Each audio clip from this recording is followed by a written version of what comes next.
Good afternoon, everyone. My name is Cram Malone, and I have the pleasure and privilege of being the director of this beautiful Central Library.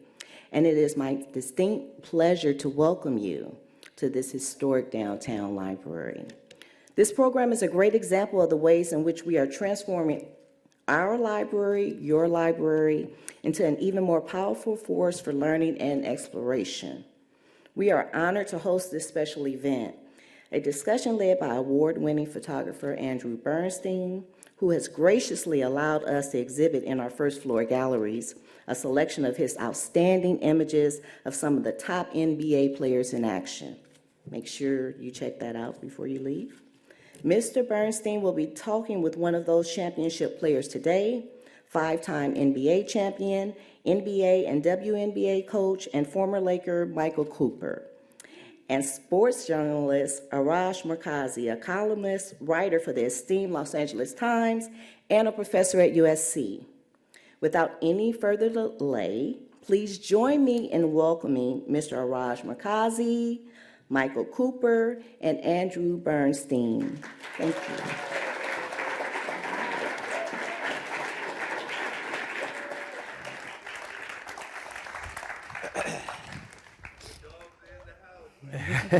Hold it down out there. Yeah. Oh, my wife is here. Okay, we can start now. Welcome, everybody. Welcome, welcome. Thanks so much for coming. First and foremost, I want to just get some thank yous out of the way. I want to thank everyone here at the library, especially Joyce, Brendan, Debbie. I want to thank my friends at Micronaut. Claudia's here somewhere, and Sam, who put the exhibition together. They wouldn't let me choose any of my own pictures, which is probably a good idea. We know that photographers make the worst editors. I want to thank my unbelievable office manager and right-hand assistant, Kristen Lee, in the back, who keeps me pointed in the right direction. I would love to thank the Lakers for all the access I've been able to get over the years, especially coaches Riley, Phil Jackson, the Mamba himself, all the current Lakers. It's been a great run, 37 years and counting. Andrew, who's the Mamba? What was that guy's name? I forgot. He wore 2 numbers. I don't remember. And also want to thank the sponsors who made today possible and the reception we're going to have. Bank of California, Podcast One. Check out my podcast on Podcast One called Legends of Sport. Sunmar, my good friend Irv Bauman. My partners at Legends of Sport and my own company. I'm going to thank myself for helping to sponsor this thing. So, without further ado, I want to introduce these 2 gentlemen right here. This gentleman, Arash Markazi, and I have known each other, how many years do you think? Man, I'm trying to think, like, my first year was, like, 2001 or 2, Yeah. or, I mean, So and at we've that known point. each other a while. Yeah. Yeah. Well, Arash, just so that you know a little bit of background on him, he was raised in L.A. While he was attending USC, worked at the Daily Trojan. That's right. Correct? School paper. And then he was so good that he started working at other major publications. You're actually making money. Making money. Working for Making a Slam and living. Sports Illustrated, LA That's right. Times, right? He went on to become a well-known and recognized sports journalist for ESPN on the written page, also online on television. He is a dedicated adjunct professor at his alma mater, the Annenberg School of Journalism. Yeah, so Correct? very nice. Every time I take my class to a game, we get a picture done by the legend himself. So thank you so much for that. I love when you bring your class. And very recently, like last week, basically, Arash got his dream job as a full-time sports columnist for the LA Times. Thank you. So I'm very honored to have Arash. Thanks for having me. This next gentleman to my left right here probably needs no introduction, but I'm going to just throw out a few things here. Michael Cooper is an LA native, went to the University of New Mexico. 60th pick in the 1978 draft by the Lakers. He played all 12 years with the Lakers. He was an integral member of the Showtime teams, 5-time NBA champion, right? Correct me if I'm wrong on any of this stuff. Well, I will. Okay, But eight-time, you going good. Go ahead. eight-time, all the NBA defensive team, 5 times to the first team, and 1987 Defensive Player of the Year, right? So if that wasn't enough, then you go on to coach in the NBA, WNBA, the D League, and the USC Women. And most recently, I think you coached in the Big Three. Are you still coaching in that? Still coaching. Okay. Yeah. So you're the only person, and my researcher did a great job here, which I didn't know. You're the only person to win a championship as either a coach or player in the NBA, WNBA, and D League. I'm a trivia question. That's pretty amazing. Yeah, okay. Now he's seen very often as a TV commentator on ABC7, Yep. right? So I know you got to fly out of here to make that today. He's known for his lockdown defensive skills and high-flying Koopa loops. Can we get a coop from the crowd? Come on, coop! Kristen, I didn't hear you. I didn't hear you, Kristen. So I'm just to give you a little bit about myself. This is my, like I said, my 37th year as team photographer for the Lakers. I'm the senior photographer for the NBA.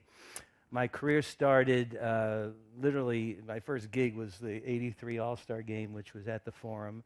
And I was kind of an aggressive young photographer back in the day. And what kind of got me kind of moving forward was that I kept trying to get into Coach Riley's huddle. I don't know if you remember this, Coop. Oh, I do remember. But you were a pushy guy. Yes, I was very pushy. Yeah. So every game, I'd try to get in his huddle, and he'd push me out with some very colorful Schenectady language, as I remember. And I was relentless, and I would never give up until it finally got to the point where it was a pregame shoot-around, and he gives me one of these. He goes, "Come over here, kid." And I was a kid then. And he says, "Why do you keep wanting to get in my huddle?" I said, "Well, people want to see you, Coach. People want to see what's going on the inside. We can see what's going on from afar, but we want to get inside." And he said, "Okay." He said, "All right, I'm going to let you do it one time, but if you screw it up, you're never coming back."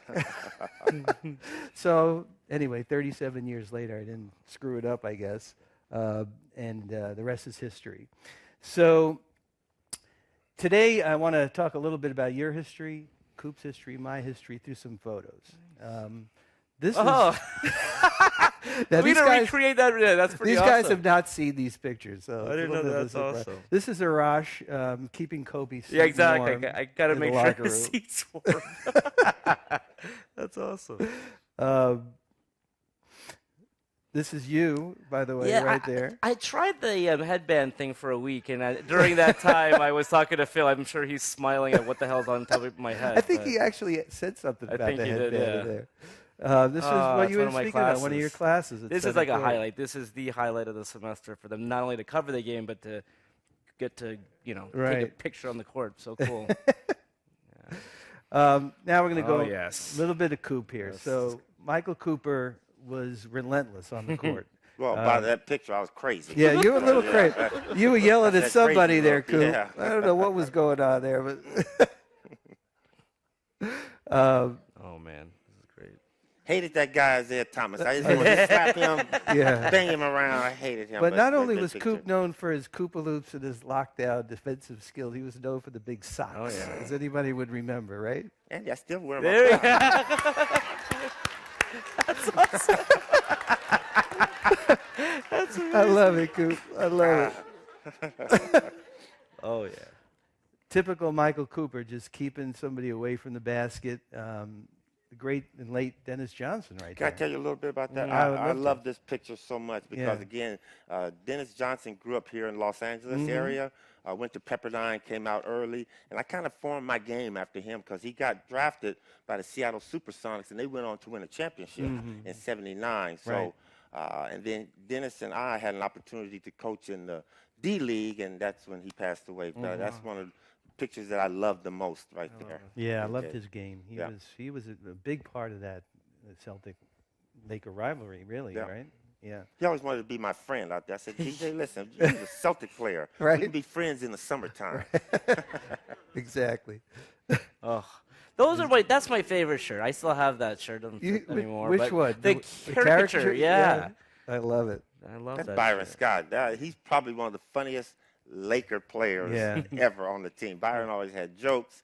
He could imitate anybody. Yeah. And he knocked Michael Thompson out in the locker room. Is that right? Yeah, for sure. I didn't know that. Yeah, my favorite moments were when Magic would be coming down like a freight train right down the middle. You know, you'd be on one side, maybe Byron's on the other, maybe James on the other side. I wouldn't know what was going to happen. Exactly. I had to guess. You guys probably didn't know either. We didn't. He just picked and chose who he wanted to give it to. Unbelievable. But, man, what an incredible memory it must be to have played with a guy like Byron. Wonderful guy. You know, Andy, I was going to say this about your pictures. What they do is they capture a moment in time. And when you see your pictures and we see myself or other players, I know exactly what was going on. I could smell the moment. And this is Byron happened to be one of my best.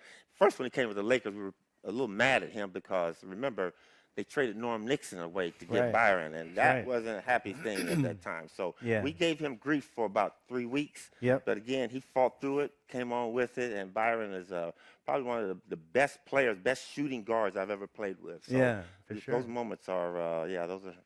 Can I ask Coop a question about that? Yes. Because that team in 1987, because of the heartbreak of 1986, was so determined. I mean, tell me about that championship, because it seems like you guys were on a mission, and the fact that you got to beat the Celtics one last time. I mean, is that one of your more? I know you guys won it the next year too, but in 1987, after what you guys went through, I mean, how special was that whole year? 87 was a good year. Yeah. And that was one. I thought the championship that I cherish the most is the 88. When we did the first team to repeat in 16 years. The Celtics were the last team to do it. But every championship has its own little fond memories for us, but that was a very good team. Our best team, though, was 1983. We were very good. We just couldn't put the pieces together. What happened in 83? I don't remember. Pardon me? What happened in 83? Was that the Sixers? Right. Injuries. Okay. I don't remember 83. That's when they let Moses Malone headbutt. Right. He said, okay. He couldn't say 4, 4, 4. He said 4, 4, 4. 4, 4, 4. So That's I true. hate that year. Yeah. But we were very good that year. Well, I think Coach Riley said that 87 was his favorite team. It was just a fun team to watch. Yeah. So let's fast forward here a little. Oh, now you're a coach. You're coaching, I think, arguably probably the greatest women's basketball player of all time. She's a Lisa Leslie. phenomenal. Lisa Leslie, Yeah. I mean, we spent a lot of time. Another Trojan. Off season. Yeah, another Yeah. Trojan. Right. But she used to pick my brain. Coop, what's it like to win a championship? Because remember, Houston Comets were winning all the championships. Yes. So her and I spent a lot of time in the gym during the off season, and we got her to a certain point to where that she was just not going to be denied about anything. Yeah. She wanted the Elijah Wan move, that move, he going to the basket, do that, and she wanted to learn that. We worked on that for about 2 months. But you know what? This young lady here, probably the only female that could play in the NBA if it wasn't so physical. Because, again, we used to play with Magic's traveling teams up at UCLA, and I would tell the guys, just play her kind of even up. Yeah. And she would be giving it to them. And as soon as she would give it to them, now they got to put their hands on her. She couldn't handle that. But Lisa was a phenomenal player, great mom, wonderful young lady. Yeah, wonderful. Yeah. Did you watch Lisa play? I did. Yeah. But I love those Sparks teams. I remember I was at the one where they clinched on the last second shot or like a late shot. Yes. Staples Center. Yeah. Like that's a fun fact. Like me, my dad, and my brother love the Sparks. Yeah. I And remember so seeing you at Sparks. they love- games. they- And you had it's- Sparks gear. Yeah. Like my dad has like a Sparks jersey. Like we really do love the Sparks. Why do you laugh when you say that? Yeah. No, I'm sorry. I'm just saying, like, they love, like, of like all the teams of Los Angeles, the Sparks is their favorite. I love them as well. But that was a great moment. 2 in a row, back to back. Back to back. And then you got to coach probably the second greatest player, maybe in the history of the WNBA, Candace Parker. This is Candace as a rookie. And these photos are from the media day shoots that we would always do together. Blessed to have that opportunity. Lisa was the first woman to dunk in a game, Right. An official WNBA game, and then Candace came behind her. And Candace was something special too. Really very ahead of her time, basketball IQ when she came. But her and Smooth, and that's what I used to call it, Candace Silk and this one's smooth, they would compete all the time. So our practices were very fun, but it was a fun time coaching them. And it kind of reminded me a little bit of Duncan and David Robinson. Exactly. Because, Lisa was so giving as the veteran and bringing on the young rookie, as David Robinson did with Tim Duncan. And I recently talked to David about that on my podcast, that he felt it was almost his obligation to bring this new player along. There was no ego involved, and Lisa knew that her legend was going to, go on, and she felt very, I guess, loyal to the Sparks and to women's basketball to bring, Candace along too. So could you say I was comparable to Greg Popovich? Yes, you were very Popovich-like. Yes, and you did better on court interviews than Popovich. Well, thank you. That guy's terrible. Great coach, though. So now, who is this guy? Here we go. At the Forum. We're going back in time a little bit. Is that you, Andy? Yes. Yes, that's the young whippersnapper. Is that your first year on the job? That was probably one of my first or second years, You had hair. Yeah, I did have hair. Yes, I had lots of hair.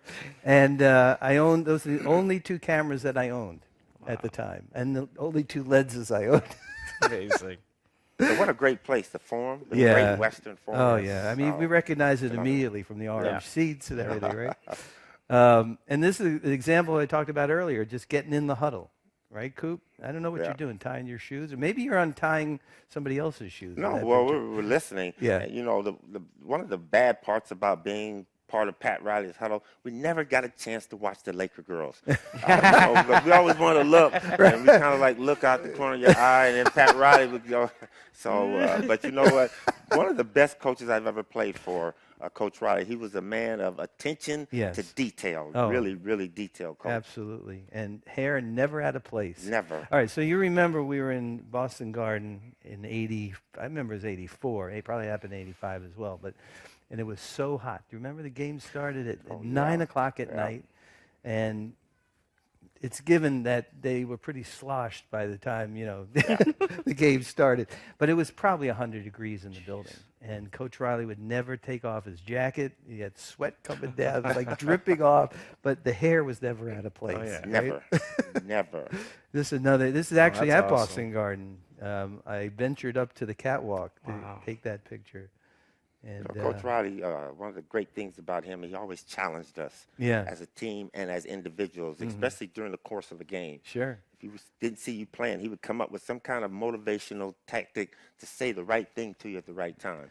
And that's him giving it to us because we were determined to beat Boston. Yeah. So I put this picture in because I want to know who's actually coaching in this.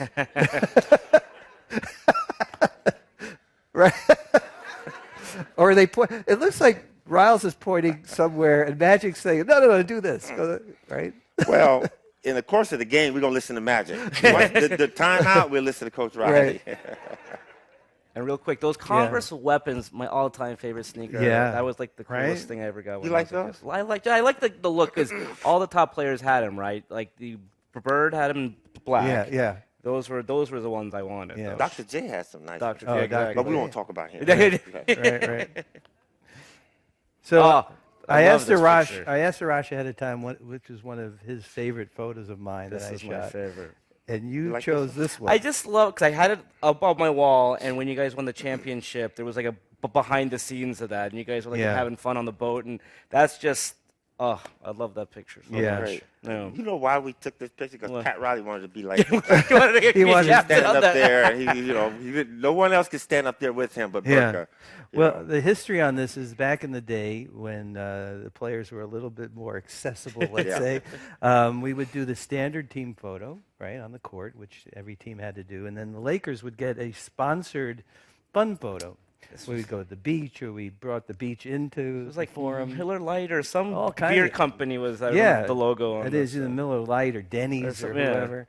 And you were in the one I did with Jack Nicholson, remember that? Yeah, that was crazy. Also, I like that one in the saloon. Yes. With Mississippi Cowboys. That's right. Nice. But this is a great picture down at the marina. Well, I could have killed Lon Rosen because it was his idea to do this. He knew the guy who owned Body Glove at the time, this was his yacht. Oh, okay. So his idea was bring the whole team down. with no game plan whatsoever to Marina Del Rey, and said, "Andy, just get a fun shot of the guys," you know. So And you look at that picture. Who has to be different other than Pat Riley and that? Look at Kurt Rambis. Yeah, right. Yeah, it's even the what is he doing? Yeah, 31, number 31. That's great. Kurt was a Unbelievable. different guy. Yeah, that's so fun. And what is Randy Funn doing in that old time? Yeah. It's crazy stuff going on there. It's not something you see every day. I put this picture in, and thank you, Claudia, for including this photo in the exhibition because it's one of my favorites. You know, as a photographer, you tend to stay away from shooting people's backs and blah, blah, blah, blah. But it's just such a camaraderie, a brotherhood photo to me. And that's how we were, especially Yeah. in crunch time. And Yeah. you know, it's that old saying, when things get tough, you don't spread apart, you start coming together. Yeah. And I remember what happened is we had just made a run, and we were coming back in, and Magic was mad at the officials, and Byron came and grabbed me, and I grabbed him. Yeah. So we were talking about, come on, let's keep it together. Yeah. Keep it together. So I love that picture. Yeah, man. and you don't It's see very that nice, yeah. these days. First of all, you don't see the short shorts anymore. Well, those are officially Daisy Dukes. So you see how tight they were up there. Right. And, you know, meeting of the minds there on the court. What do you guys, what do you No, think? that's Riles. Riles was telling us something. Yeah. And you're like, nah, I'm not going to do that. Yeah. And there's Coop just I going hate up. that. I think I that's a hate that. Koopaloo. No, that's- Come on, Coop. Oh, that's me from the slam dunk contest. Oh, I okay. was so hyped I that I missed remember. all my dunks. Yeah. So I never get to see myself in the dunk contest. But you know what? It looked good. It looked like you it know, went in. Yeah. No, Yeah. Andy, that's coming out. That's it. Exactly. That was my first thought. I was like, I But the think that's pose is kind of nice, you know? What year was that, Doug? 87? 83. 83. 83, 84. Oh, come on. Wow. I was just glad to be there with Dr. J and the rest. So I put this one in because we have to talk about a little bit about Dr. Buss and the legacy that he had at the time and that he's left with the team and that Jeannie now has inherited and moving forward. And there's a really funny story. I don't think you guys even know this story about this white jacket that he's wearing. I had Jeannie on my Laker show, and I showed her this picture, and she said, you know, that's not my dad's jacket. I said, what do you mean? She said, well, he was up in the suite, and everything happened all at once, and we won the game, and he just went and grabbed the first jacket he saw and ran down to the locker room. No way. That's It's amazing. somebody else's jacket. He just got something else. I love that. Plus, Dr. Buss was like Yeah. Pat Riley. Then that's why Byron is reaching over to mess his hair up, moves his hair, because his hair was always Right. neat and everything. But you know what? Right. I've never played for any other owner, but he was the best, greatest owner. I couldn't see playing for anybody else other than him. Dr. Buss was generous. He was kind. He was business. He was always, his door was always open Yeah. to help you out in different areas, Yeah. whether you want to do some business or you want to talk to him. Great, great, great man. And Bill Sharman. Bill Yes. Sharman on the Another far one, yeah. left, Yeah. just, you know, the architect, really. I mean, Yeah. he was the coach of the team that won in 30. '72, that won 33 in a row. 33 straight. Right. Never break And a that. former Celtic, and, you know, that was a lot. Well, I We wasn't don't happy talk about- that. yeah. Right. We don't talk about that. But had to overcome that legacy of being a Yeah. Celtic in L.A. Another picture of Dr. Buss from, I think that was 87? 87, I Yeah. believe. Yeah. Yeah, he you know, he didn't micromanage the team, which was At great. all. He let people do their job, you know. Right. Yeah, for sure. And yeah, another shot of you guys just doing your thing on the court. And then we get to one of the many parades down Figueroa or Broadway, wherever it was. You got Coach 85. Riley. Always out front. Coach Riley's always out front. Yeah, that's in No front, T-shirt for him. He's wearing a Exactly. suit, right? in front of the iconic LA Times LA Times building. by the building, way. Yeah, I didn't do that on purpose. That's nice. But what were those parades like for you? You know what, Andy? They were a lot of fun because we enjoyed those because the fans enjoyed us so much, and they identified with us. And that's the difference between the Forum and Staples Center now. You know, the red coats keep you far away. At the Forum, fans could walk around the floor, come down. Right. They could say your name. You got to see who they were. They obviously knew who you were. So to finally win a championship for the city of Los Angeles, and the other 4 that we did was always great. Because it was like giving back to the fans who make us so special. I mean, Well, to that point, like when they would clinch, I just remember the sea of humanity would rush. Like, what was that like for players and for you? I mean, I was crazy. like, whoa, like because like now it's like roped off, like you said, you can't get onto the court. But back in, I remember it was the Pistons and the Lakers in 19, and it was like the game wasn't like there was like maybe 2 seconds left, and people like were rushing. Swarm of humanity.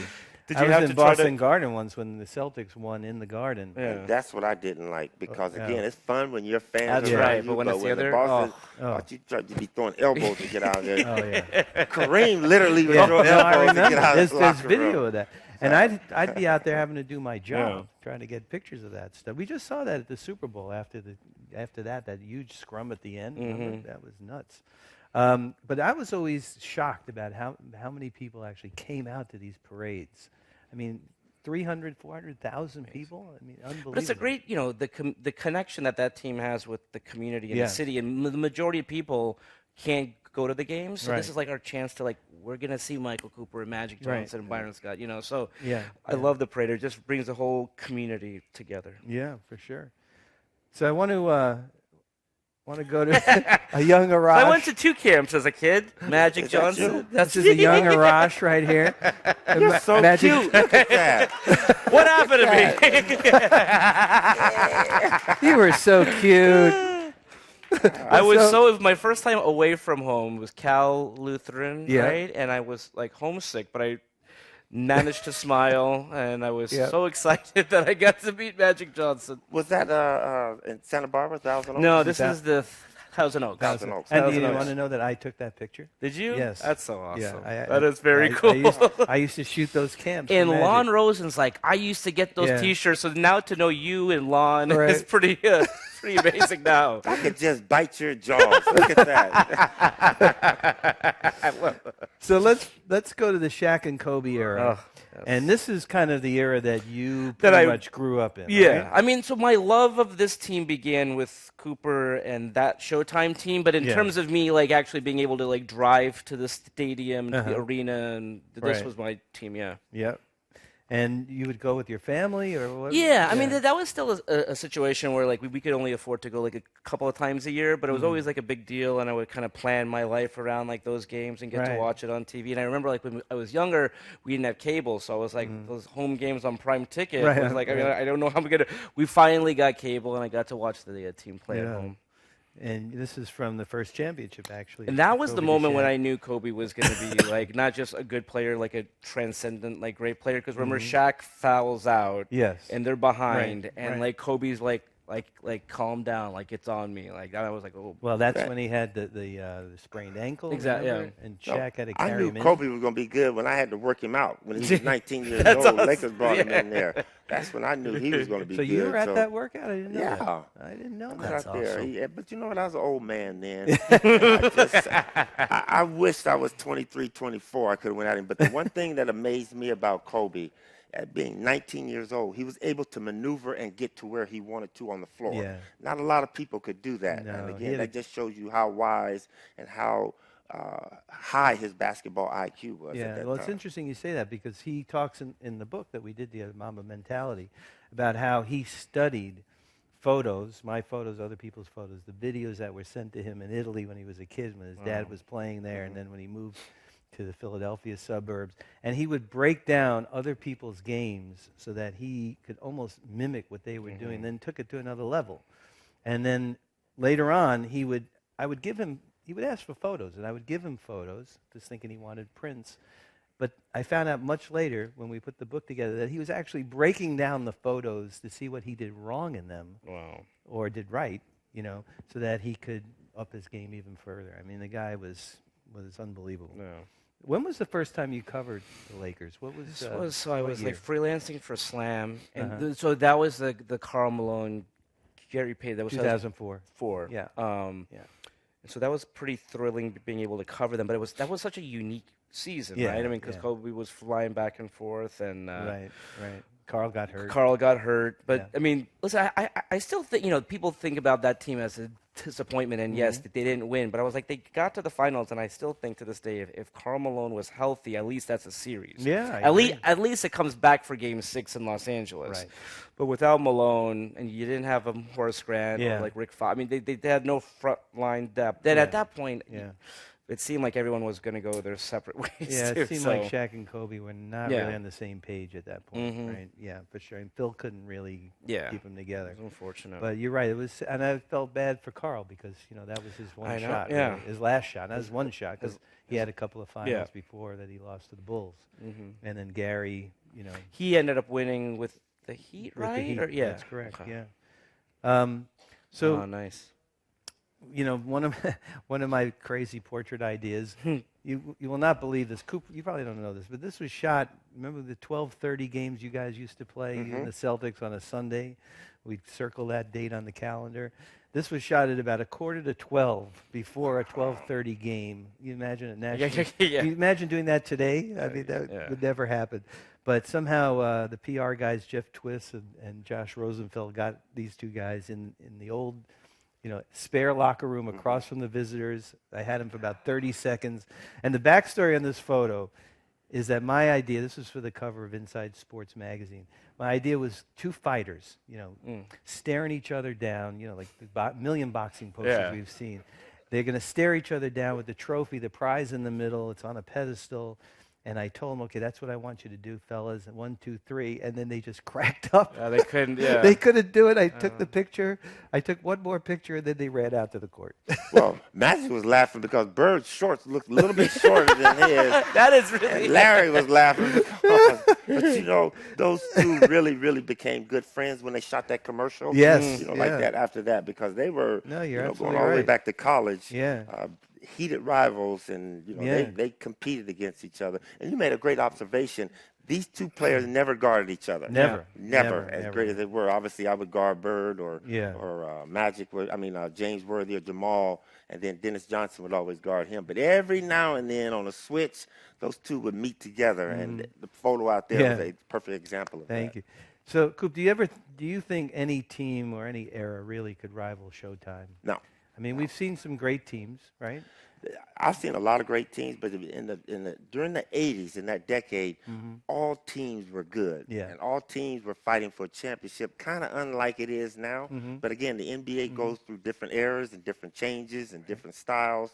But I don't think, people say, well, could the Warriors now, I don't think any team could be as competitive and win a championship back then, because you got Boston, Atlanta, Philadelphia, Cleveland, Lakers, Golden State.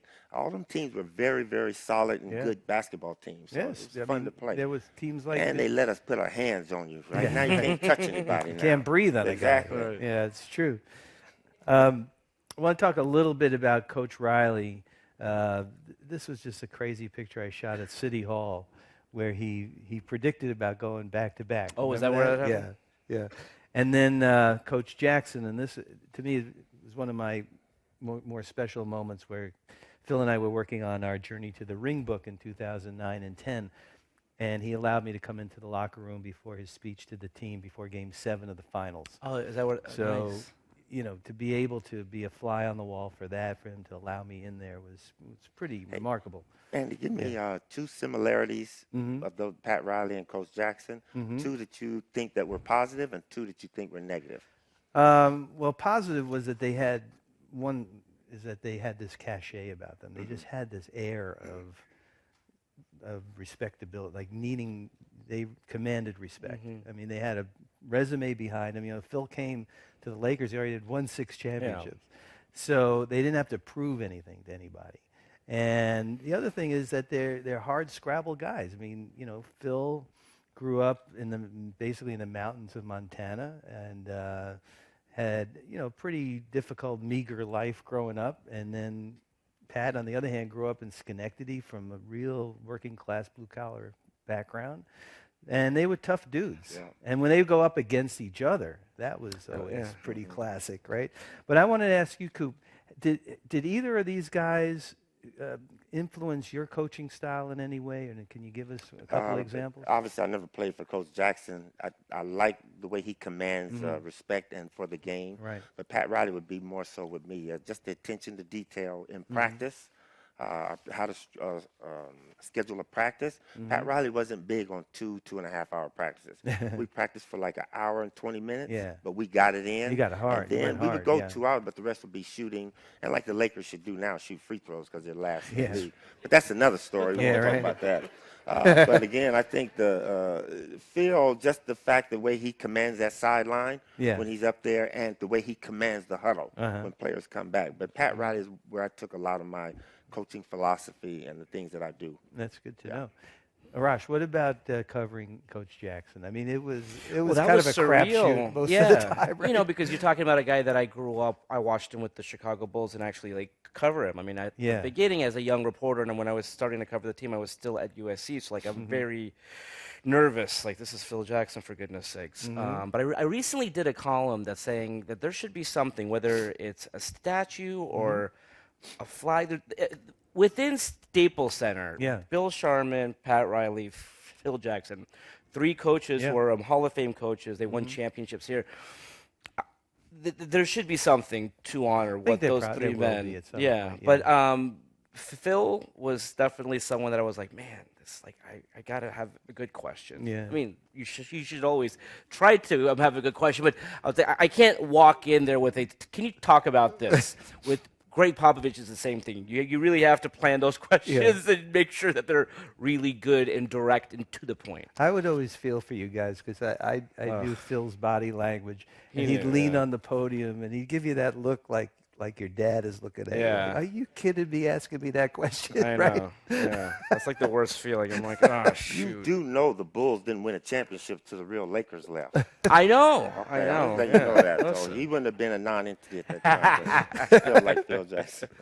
So, Coop, I got a question for you. What is it like seeing your teammate running the organization now? I mean, he's like, the big macho over there, as we would say. Well, I think Magic has the same idea and concept that Dr. Buss always had, the envision for the Lakers to be a successful organization. And it's about winning championships. And I think next to him is Rob Pelinka, the general manager, and then Jeannie Buss behind the scenes. Those 3 are going to get it done. And I never like to bring religion into anything, but God don't like ugly. That's why the Pelicans are going to lose out on that. For the things that they did. You see that underhanded stuff that they did, those leaking things? That's why that kid doesn't want to stay there. Right. Anthony Davis and LeBron James got the same agent. He's going to be there, and Magic's going to do well. God don't like ugly. Okay, can you write that down? I'm going to make a column out of that one. I love it. I love it.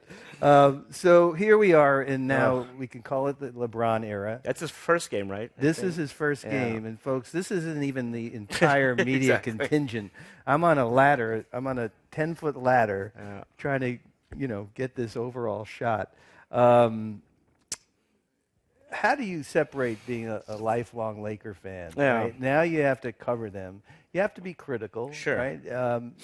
Where's the line there for you? I like being a columnist because I am from Los Angeles, and they know that these are my teams, and I've tweeted out pictures of, me and Michael Cooper as a kid and me and Magic Johnson as a kid, so they know what team I would like to win. But you have to be critical. The Lakers blocked me on Twitter or something because I was very critical. Like, I didn't like the way things were going. So, and I'm very critical if my team is not performing up to my standards. And listen, I'm critical of the way that they've been playing. Listen, I like the win against Houston on Thursday, but this team should make the playoffs. And if they don't, you got to look at like what's happening. So in a way, I'm more critical of the teams that I like because I want them to be good. And I grew up because guys like Michael Cooper, they spoiled me with all the championships. That's what we should do. And so, and I still say when I'm talking about those teams that I grew up watching. But you're right. It's hard when your team wins a championship, for example, and I have to write and not clap. And I've been doing that for a long time now. So. Well, I'm the same way. I can't be covering them for 30-something years and not be a fan, right? So, if the Lakers don't make the playoffs, shame on who? Yeah, that's the question. I mean, listen, I think Luke is in a tough spot, unfortunately, if they don't make the playoffs. I'm not saying it's all on him, but when things like that happen, And if they're healthy the rest of the way, this team should make the playoffs.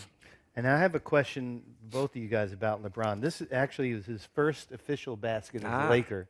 Was this By the way, I'm tomahawk so dunk in glad they Portland. brought back the uniforms that Coop wore. Yeah. They needed to bring back the purple. I don't know what the heck that they're doing with that uniform, but I love those uniforms. Yeah, I do those too. are nice. Yeah.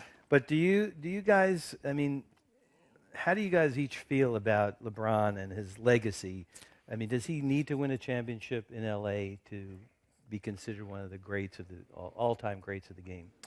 I do. I think he has to win one. But for some reason he don't. I think he still goes up on the wall with the rest of them. Some of the greatest players he's ever played. Will Elgin, Jerry, Magic, James Worthy, Kobe.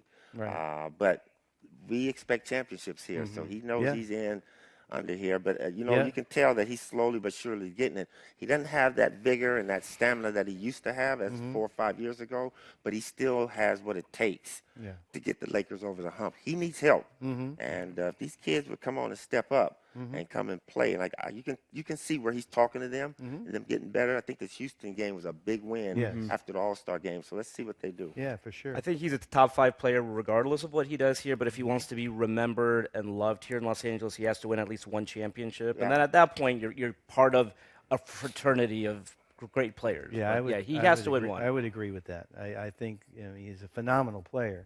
And at his age, 16 seasons in, Amazing. I mean, for him to be performing at that level. But he has figured out when to crank up that extra he gear. needs to You can see that. playoff mode, as you talked about. Yeah, for sure.